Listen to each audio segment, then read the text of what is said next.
As you can see here, I'm holding the Jetboil Zip and Jetboil MicroMo stoves side by side. Superficially, they look almost identical, but when we look under the hood, we can see some stark differences.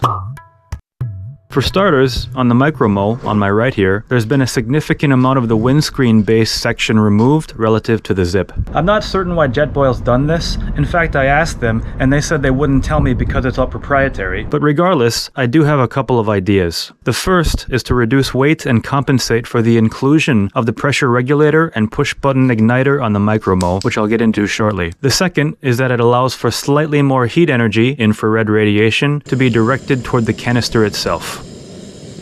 Now, this would allow for improved stove performance in cold conditions, something the MicroMo is marketed on, as the canister fuel would vaporize more readily. But it also means there's a bit less heat energy being absorbed by the pot and heat exchanger from the burner, thus decreasing stove efficiency. I'm not really sure what the net outcome of these two competing factors would be in terms of how much fuel you end up having to use, and so I'm really curious what you guys think. Please let me know in the comments below. We can also see the presence of a piezo igniter on the MicroMo, which isn't something that's featured on the Zip. Personally, I've seen a lot of these style ignition systems fail over the years, but to each their own. Turning the stoves on their sides, we can see that the perimeter of the windscreen has been slotted out on the MicroMo, and the punched dimples are offset. Again, I'm not certain why this was done, but I'd surmise that it makes for better coupling with the pot.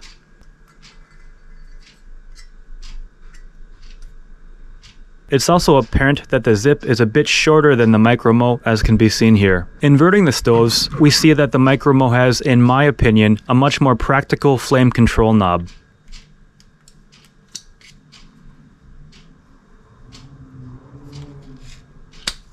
It's not that there's anything wrong with the shorter knob on the Zip per se, but I've often seen Jetboils overflow when people weren't paying enough attention. And when this happens, it can be difficult to turn your stove off because the control knob's covered in soupy magma. After using both stoves for a while now, I can say the pressure regulator on the MicroMo does make a difference in colder temperatures and provides better flame control when you're trying to do more sophisticated types of cooking.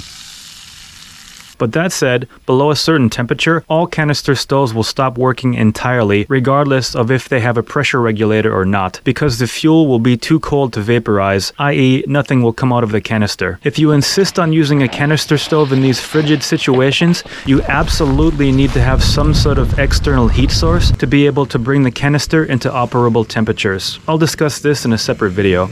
By the way, if you like my videos, you can support them by hitting like, subscribe, and watching the next one when this one finishes. Though both stove systems use the same sized pot, the MicroMo has noticeably higher power output, 1.75 kilowatts versus the Zip's 0.9 kilowatts, and the burner is slightly heavier, by about 13 grams according to my scale. For the vast majority of users, these last two differences will be trivial, but they're differences nonetheless. What's not trivial, however, is the price difference between the two models. The MicroMo offers greater convenience as it's more featured. The Zip offers the reliability that only simplicity can offer.